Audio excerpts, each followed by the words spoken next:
Sasa tuna issue ya kesi hii ya leo ambayo iko mahakama ya rufani, ambayo inazungumza kesi ya kina Said Issa ambayo imezuia chama kufanya shughuli zake na imetuletea madhara makubwa sana.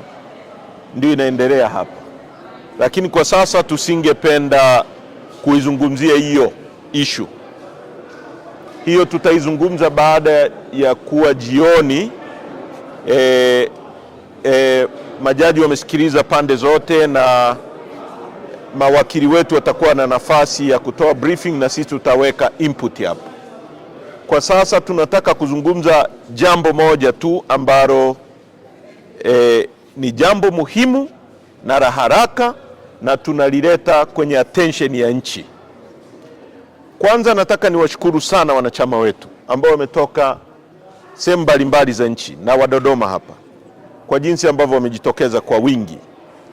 Na hii inawaambia wanachama wetu kwamba wana jukumu la kihistoria katika nchi hii la kurudisha demokrasi na utawala wa kisheria. Bila hiki chama nchi hii itakufa. Hakuna chama kingine.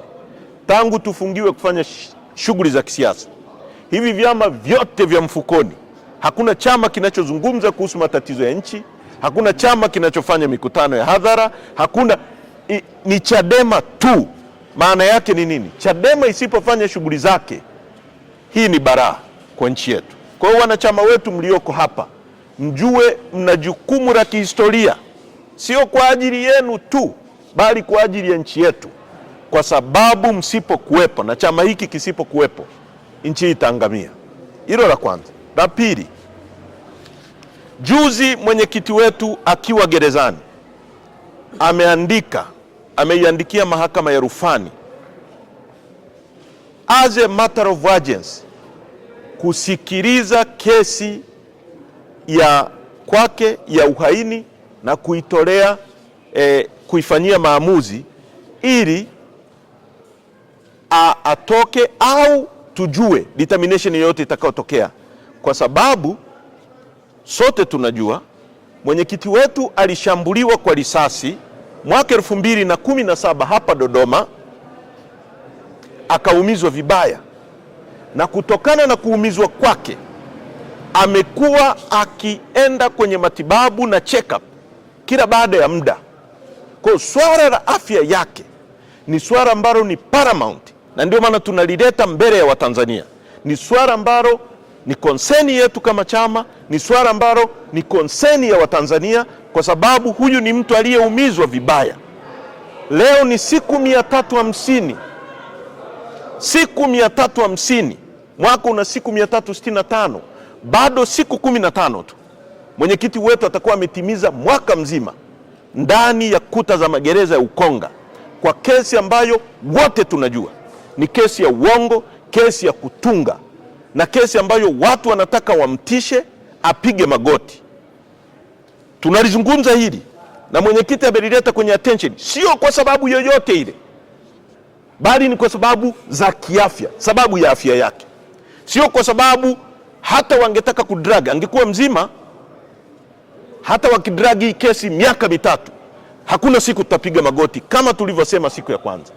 Lakini kuendelea kudragi hii kesi, na hii inaileta kwenu wa Tanzania, lolote litakalo mpata Tundu Lissu akiwa chini ya hawa watu, watakuwa na sababu ya kueleza Watanzania nini kimetokea na kwa nini wamemshikilia. Na nataka niseme wazi bila kuogopa, haitakubalika. Chama chetu hakitakubali, dunia haitakubali. Kwa hiyo tunaiomba mahakama, kwa sababu kama hao watu wana kesi, wasianze kuzunguka na kuleta sababu moja au mbili au tatu za kuendelea kumshikilia zaidi mwenyekiti wetu mwaka mzima. Ndio maana tunataka hii kesi isikilizwe haraka, ishe mwaka mzima, siku 350. Leo tunapozungumza kiongozi wetu yuko ndani. Watu waliokuwa na kesi wamechukua miezi karibia 4 pale mahakama ya Kisutu, wanajizungusha tu. Leo tuko mahakamani, wanakuja na